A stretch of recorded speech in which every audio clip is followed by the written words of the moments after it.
안녕하세요. 캔들피그의 이런저런 시간입니다. 오늘은 경제 공부를 하지 마라라는 주제로 영상을 준비해봤습니다. 이것도 무슨 헛소리 하려나 이런 생각 하실 텐데요. 오늘은 우리가 경제 공부라고 하는 그 공부를 하기 전에 알고 있으면 좋을 것 같은 이야기, 아니 어떻게 보면 이 내용을 모르면 차라리 경제에 관심을 안 가지는 게 나을 수도 있는 그런 이야기를 해보도록 하겠습니다. 경제를 업으로 하는 학자나 경제 분석가, 경제를 전공하는 학생이 아닌 이상 우리 같은 일반인들은 학문적인 지식을 넓히기 위해서 경제 공부를 하는 사람은 거의 없을 거라고 봅니다. 우리 대부분은 돈을 버는 목적으로 경제 공부를 한다고 생각을 합니다. 그런데 이상한 게 우리 주변을 둘러보면 주식 공부, 부동산 공부, 금리, 국제시장 등등해서 공부하고 챙겨보는 사람은 많은데 실제로 공부한다고 그 사람들이 전부 돈을 버는 게 아니라는 걸 자주 목격하게 되는 것 같습니다. 오히려 공부 많이 하고 지식 많은 사람들이 경제에 아예 관심 없는 사람보다 더 손해보는 경우도 자주 보게 되죠. 그래서 오늘 저는 왜 이런 일들이 벌어질까? 그 부분에 대해서 제 생각을 말해볼 텐데요.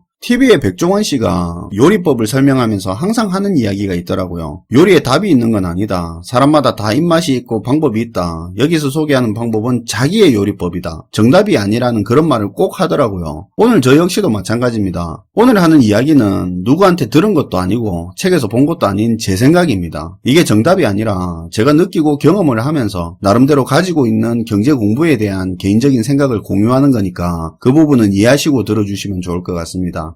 일단 우리가 경제 공부를 통해서 정확히 어떤 종류의 돈을 벌고 싶은지를 명확히 할 필요가 있을 것 같은데요. 합법적으로 돈을 버는 대표적인 방법은 세 가지가 있죠. 일해서 돈을 버는 근로소득, 장사나 사업을 해서 버는 사업소득, 그리고 투자 등의 방법으로 내가 가진 돈을 굴려서 다시 돈을 버는 자본소득, 이렇게 크게 보면 세 종류의 돈 버는 방법이 있습니다. 근로소득은 자기의 노동력하고 돈을 교환하는 거죠. 그래서 근로소득을 올리기 위해서는 자기개발, 어학 등등해서 자기의 노동의 단가, 몸값을 올리기 위해서 그 부분에 집중을 합니다. 그리고 사업소득은 자신의 제품이나 서비스를 돈과 교환하는 거죠. 그래서 어떻게 하면 원가를 줄일까? 어떻게 하면 판매를 많이 할까? 노력과 시간을 많이 들입니다. 자, 그러면 자본소득에 대해서 이야기를 한번 해봅시다. 근로소득은 노동과 돈을 교환하는 거고 사업소득은 제품이나 서비스를 돈과 교환하는데 자본소득은 도대체 뭐하고 돈을 교환하는 거겠습니까? 사실 여러분들도 다 아는 내용인데요. 자본소득은 미래의 가치에 대한 평가와 돈을 교환하는 겁니다. 다시 말해서 단기적 관점이든 장기적 관점이든 어느 특정한 시점에서 특정한 어떤 것의 미래 가치를 우리가 정확히 평가하게 되면 돈을 버는 거고 그렇지 못하면 돈을 잃는 거죠. 사실 이게 투자의 핵심이죠. 거의 모든 투자가 이런 특징을 가지고 있습니다. 5년 뒤에 여기 땅값이 오를 거다. 6개월 이내에 지수가 하락할 것이다. 1개월 뒤에 어떤 회사 실적 발표가 기대치보다 높을 것이다. 등등 해서 특정 시점에서 어떤 무언가의 미래 가치를 제대로 평가하면 돈이 되는 겁니다. 물론 자기 평가에 대한 투자가 있어야 되겠죠. 꼭 좋아질 것만 맞추는 게 아니라 안 좋아질 거라는 것도 제대로 평가하면 돈이 되는 거죠. 인버스에 투자하는 것처럼. 이렇게 우리는 자본소득을 올리기 위해서 미래 가치를 잘 평가하려고 경제 공부라는 놈을 하는데 왜 돈이 안 될까요? 사실 우리가 알게 모르게 대중매체를 맹신하고 있고 거기서 나오는 전문가들의 이야기나 분위기에 너무 흔들리기 때문에 그렇습니다.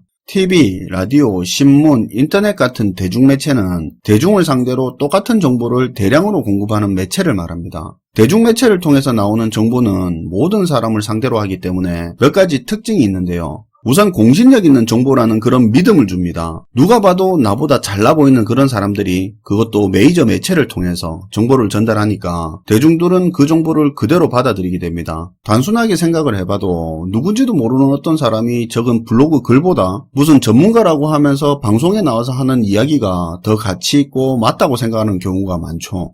그 대중매체에서 나온 사람이 누가 적어준 대본을 읽었건 아니면 이해관계가 엮여있는 사람이라서 문제의 본질을 회피하고 다른 걸 문제점으로 꼬집었든 사실 대중들에게 그런 건 별로 중요하지 않습니다. 그냥 전문가가 공신력 있는 매체에서 이렇게 말했다가 중요한 부분이죠. 이렇게 대중매체는 대중들이 맹목적으로 정보를 받아들이게 하는 특징도 있지만 대중이 듣고 싶어하는 이야기만 한다는 특징도 있습니다. 대중이 잘 될 거라고 믿는 부분은 더 잘 될 것처럼 이야기하고 싫어하는 사실은 더 싫어하게끔 지나고 보면 아무것도 아닌데 필요 이상으로 의미 부여해서 자극적으로 만드는 그런 보고 싶은 정보만 전달하는 특징이 있죠. 그렇다 보니까 대중매체는 대중들의 정보의 편식 성향을 더 강화하는 특징도 있습니다. 이런 대중매체의 특징을 이해하고 여기서부터는 우리가 경제 공부를 하기 전에 심각하게 생각해봐야 될 부분이 있는데요. 대중매체는 앞에서 이야기한 이런 특징을 이용해서 우리를 계속 대중 혹은 개미처럼 생각하고 살아가게 만듭니다. 정치, 사회적으로 국민들 관심을 딴 데로 가지게 만든다거나 어느 한 이슈에 국민들 생각을 과몰입하게 만들 때 대중매체가 잘 활용되는데요. 꼭 정치적인 부분만 문제가 아니라 경제적인 부분이 제 개인적으로 봤을 때는 더 심한 것 같습니다.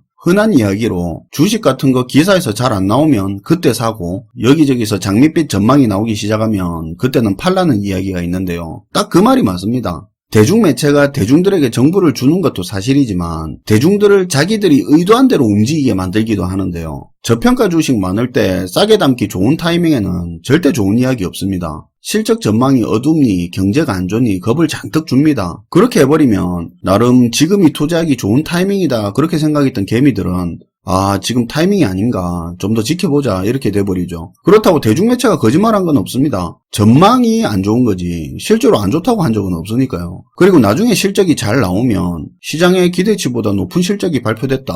어닝 서프라이즈다. 한번 말하면 그만입니다. 실컷 겁주다가 주가가 오르면 어디 실적 상승에 힘입어 혹은 대외악재가 당초 예상치보다 빨리 해결돼서 실적이 높다. 이 흐름은 당분간 지속될 걸로 보여진다. 또 한마디 하면 개미들은 단타로 먹으려고 들어왔다가 또 물리고 오히려 경제에 관심 가지는 사람들이 더 잘 당하죠. 부동산이고 주식이고 할 거 없이 언제는 폭탄 돌리려고 분위기 띄우고 언제는 자기들 조용히 들어가려고 분위기 깔아앉히고 대중매체들이 그 중심에서 분위기를 주도하는 역할을 하는 경우가 많습니다. 그리고 요즘 특히 문제가 이게 광고성 기사인지 기사성 광고인지 대중들의 판단을 흐리게 하는 기사나 방송들이 너무 많습니다. 어디 지역이 앞으로 무슨 개발 수혜 지역으로 많은 관심을 받고 있다 그래놓고 인터뷰한 사람이 그 지역의 아파트 분양 홍보팀장이고 이런 경우도 많죠. 흔하게 보는 광고기사입니다. 이런 대중매체들이 우리가 자본소득을 얻는 데 도움이 되기도 하지만 어떻게 보면 가장 방해되는 요소가 대중매체이기도 하는데요. 대중매체나 거기에 등장하는 사람들을 맹목적으로 믿기 시작하면 경제에 관심 가지고 공부하는 게 오히려 독이 되는 경우가 실질적으로 많습니다. 그렇다면 우리가 접하는 모든 정보가 대부분 대중매체인데 그럼 도대체 어디서 정보를 얻어야 되냐 이게 궁금할 수 있는데요. 정말 솔직히 말씀드리면 일반 서민들이 쉽게 접하는 정보들은 사실 돈 되는 정보는 없습니다. 돈이 될 것처럼 보이는 정보는 있어도 진짜 돈이 되는 정보들은 철저하게 숨겨지거나 외면받든지 아니면 정보를 베베 꼬아 놓아서 핵심을 간파하기가 어려운 경우가 대부분입니다. 냉정하게 말해서 돈 되는 결론만 있는 정보는 없고요. 우리한테 그런 걸 줄 이유도 없습니다. 없는 걸 있는 줄 알고 찾아다니기 시작하면 그때부터는 이용당하는 거죠. 잘난 사람, 돈 있는 사람 주변에서 자기들끼리 서로 오고 가는 정보들이 진짜 돈 되는 정보들이 많습니다. 서로 돈 되는 정보를 주면 또 돈 되는 정보를 받는 관계니까 질 높은 정보겠죠. 사실 그런 사람들은 주변 사람들끼리 정보에 노출될 기회를 많이 가지려는 노력만 한다면 정말 돈이 됩니다. 근데 우리 같은 사람들 주변에 도는 정보들은 전단지에 가까운 수준의 정보입니다. 초특가 세일이니 뭐니 적혀 있어서 혹해서 가봤더니 정작 사고 싶은 건 하나도 없고 그까지 관계 억울해서 2억에 샀더니 알고 보니까 딴 데보다 비싸고 우리를 둘러싼 돈 된다는 정보들이 하나같이 그런 정보들입니다. 최소한 제가 경험한 건 그렇습니다. 그러면 우리 같은 사람들은 자본 이득이고 나발이고 현실적으로 다 포기하고 평생 이렇게 살아야 되냐? 그건 아닌데요. 그러면은 영상 제작을 안 했겠죠. 사실 투자를 해서 실질적으로 돈을 버는 방법은 남들이 공포에 떨고 있을 때 기회를 보는 눈을 가져야 되고 남들이 샴페인을 터뜨리고 있을 때 위기를 캐치하는 능력을 기르는 건데 사실 그렇게 되기 위해서는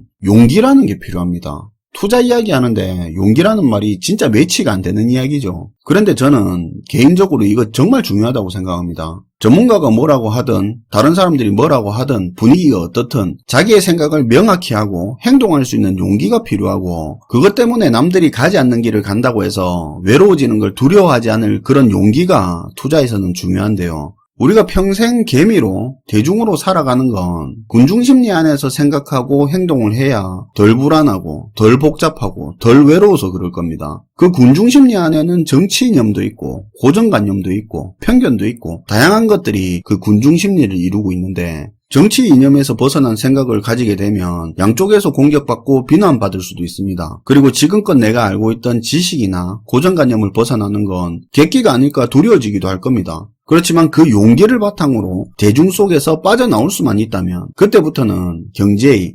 경제뿐만 아니라 사회가 돌아가는 큰 판이 보이기 시작하는데요. 잘난 사람들, 잘 사는 사람들은 용기가 없어도 됩니다. 어차피 정답에 가까운 정보들이 그 안에서 도니까요. 그런데 우리 같은 사람들은 우리 주변에 도는 정보들을 분해하고 재조합하는 스스로의 과정이 필요합니다. 그리고 그걸 믿고 행동할 용기가 필요하고요. 그러기 위해서는 객기와 용기를 구분할 필요가 있다고 생각하는데요. 객기는 방향성도 없고 컨트롤도 안 되는 에너지 그 자체가 되겠지만 용기는 방향성이 있고 위험을 충분히 인지하면서도 행동할 줄 아는 그런 컨트롤되는 에너지라고 생각합니다. 경제 공부나 투자에 있어서 객기가 용기가 되기 위해서는 역사와 철학 같은 인문학이 바탕이 돼야 한다는 생각을 하는데요. 이 생각은 개인적으로 시간이 지날수록 더 확고해지는 부분입니다. 지금 경제 공부 이전에 더 중요한 바탕이 역사, 철학, 사회학 같은 인문학이라고 말하고 있는 건데요. 좀 황당해 보일 수는 있겠지만 결국 경제라는 건 복잡하게 엮인 인간들의 욕구와 이해관계가 시스템화된 거기 때문에 그런 인문학적인 지식들이 우리한테 통찰력을 키워주고 투자에 객기가 아닌 용기를 줄 수 있는 밑거름이 된다고 봅니다. 저희 채널을 처음 보시는 분들은 경제 공부하기 전에 인문학을 하라는 말이 좀 황당하게 들리겠지만